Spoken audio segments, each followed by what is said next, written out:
Mastering phrases and clauses. Evade common fragment errors. Hello learners.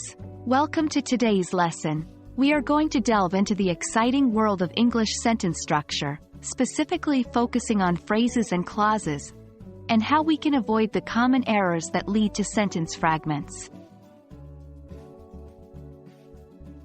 Before we dive into the common errors, let's quickly revisit the concept of phrases and clauses.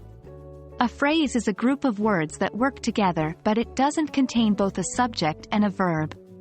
For example, in the park, with a shiny red apple, or running quickly.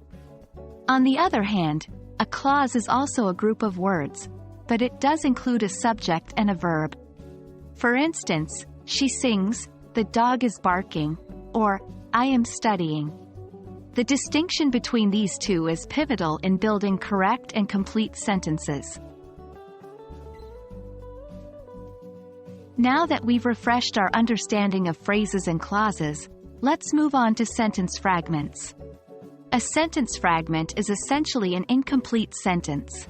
It might lack a subject, a verb, or might not express a complete thought. This often happens when a phrase or a dependent clause is punctuated as if it were a full sentence. For example, because I was late. This sentence fragment lacks a complete thought and leaves us wondering, what happened because you were late? One of the major errors that lead to sentence fragments is the confusion between phrases and clauses. For instance, you might write, running quickly to catch the bus. Here, running quickly to catch the bus is a phrase, not a complete sentence. It's missing a subject. We don't know who is running quickly to catch the bus. A correct sentence could be, he is running quickly to catch the bus. In this case, he is running quickly to catch the bus is a complete sentence, because it contains a subject, he, and a verb, is running. To avoid these errors, always check your sentences for these two key components, a subject and a verb.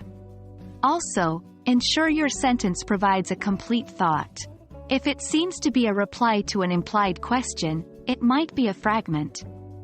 Another tip is to beware of words that introduce dependent clauses, like because, although, when, etc. Sentences beginning with these words often tend to be fragments if they are not attached to an independent clause. For instance, when I finished my work, is a fragment. The complete sentence could be, I went for a walk when I finished my work. That wraps up our lesson on phrases, clauses, and avoiding common fragment errors. Remember, practice is key. The more you write and check your sentences, the more naturally these rules will come to you. Happy learning, and see you in our next lesson.